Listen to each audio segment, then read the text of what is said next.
હવે આ પેલું બેચરાજીમાં આપણે પેલું રખડતા ઢોરનો ત્રાસ બહુ વધી ગયો.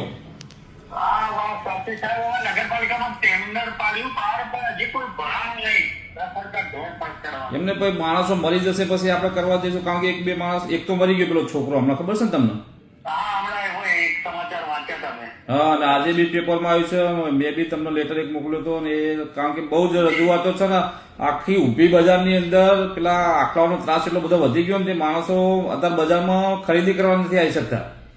બરાબર. અને રાત આખોને પુરાવડાવી દો. હવે હું એક કરું પાસ. તમે 2 દિવસમાં છે ને આવ્યું આયોજન કરી દો. જી.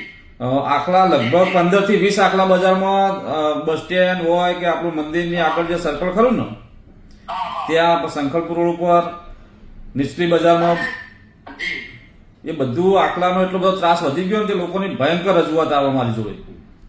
ખરી વાત છે. તો હું આખલા માટે કરે તો હું જે રખડો ને એટલા બધા પુરાવડાવી દઉં. હા, એ કરો તમે, બરાબર, જલ્દી કરજો. હા.